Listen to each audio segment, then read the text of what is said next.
What's up, guys? I got a lot of requests for this. A bunch of questions about how the shift linkage works, how the rear suspension's even set up in the vehicle. Some of the basics that I thought were like commonly known, but I'm gonna walk through it all. So let's get into it. All right, so for starters, this is a Del Sol front clip.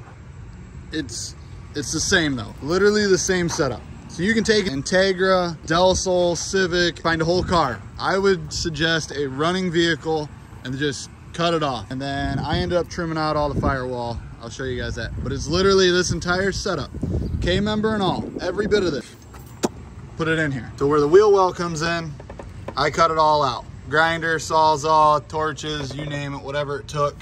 I cut it all the way around, all the way down.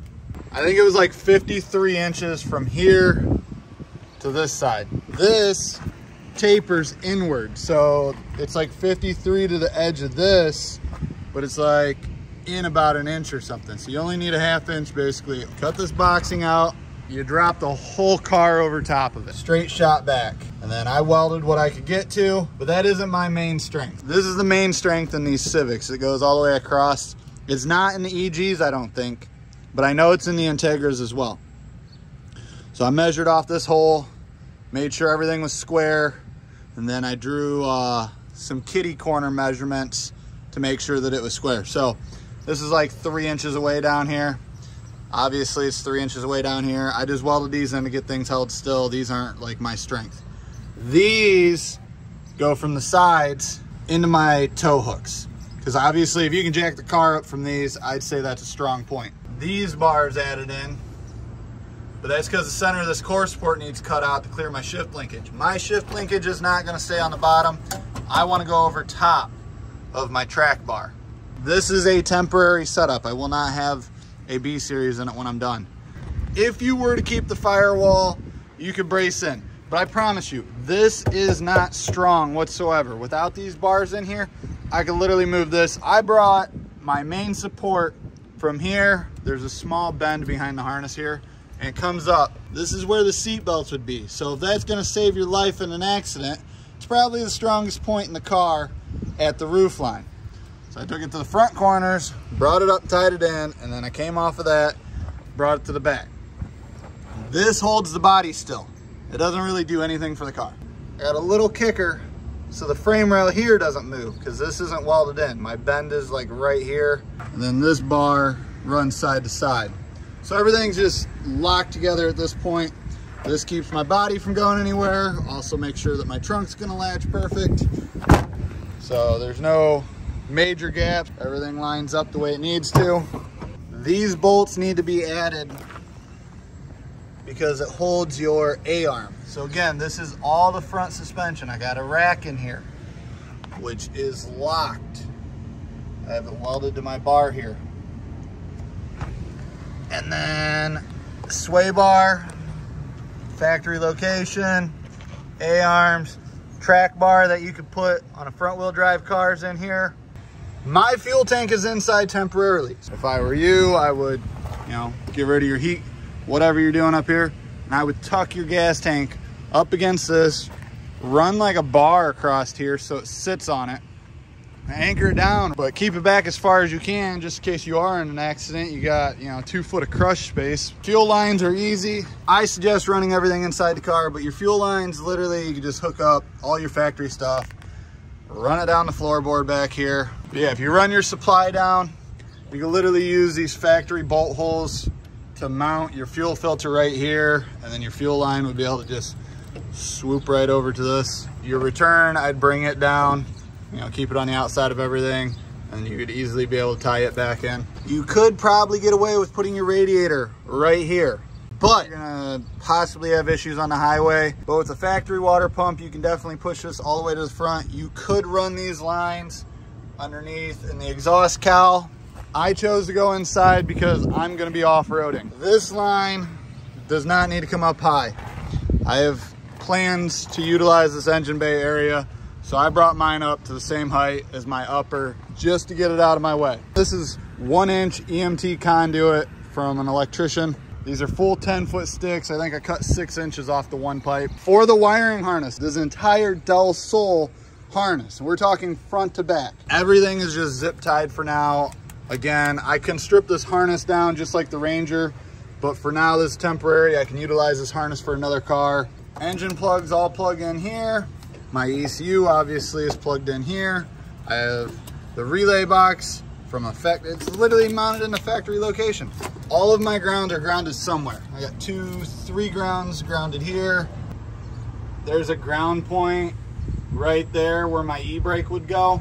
I'm not gonna teach you guys how I have my ignition for theft purposes, but if you wanted to somehow extend all these wires, this is a normal ignition. You can run this all the way up and put it on your column with an actual key. My charge harness comes up, hooks together, powers my relay box. My alternator wire is de-loomed because this was a tuck harness. So this is extra long to get over the stock location, which would normally be inside of a car. Ground hooks up just like normal. It's grounded to the stock ground location. No big deal. Linkage is not as difficult as a lot of people think. It is literally just these 2 bars horseshoed around. So this one up front here, that's a stabilizer bar. That just holds your shifter from moving, so it stays with the car.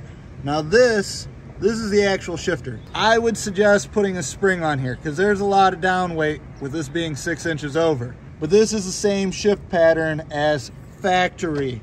Up there where it goes through the floorboard is literally just 180 turned around and welded back in. Again, these bars do not need to be this low. It is because of core support in the way, and you will need to cut that out. Same shift pattern, that's first. And here go into reverse. If you were to choose to have your cluster working, you have to extend all of the wiring, the 10 feet to get up here, and then you can just plug it in. The only thing you would have to integrate off this system for the actual Civic shell would be like your turn signal flashers and junk like that. You don't really need. If you were to wire everything correctly, you could have your headlight switch, I guess, on the back harness wired so that these lights come on no matter what. Every time your lights come on, this wiring is powered and then all of it would light up. Clutch line literally comes off. I dive right back into the car and then it runs down. I have it tucked under all of this. So here it is. It's tucked under the plastic, under. Comes back through here. Okay. Then I bring it up around the frame rail and then it just hooks in. No big deal. For my throttle cable, this is just in here to fill the gap. It actually holds this throttle cable in place. This is a trunk release on a UK sedan. I dive back in through this burnt hole that comes through past my knuckle, underneath my feet, comes all the way back, dives back through here, comes up and is pinched in my bracket, and then using the factory nub, it is hooked into my throttle cable. I have full response on this. It might not be adjusted 100%, which I will get a lot of gripe about, but it works efficiently, 100%. I tried a couple things before this. This is 3rd try and it works the best. If you were to run a normal exhaust, your header would dump out back here. Exhaust, you could dump it out the center.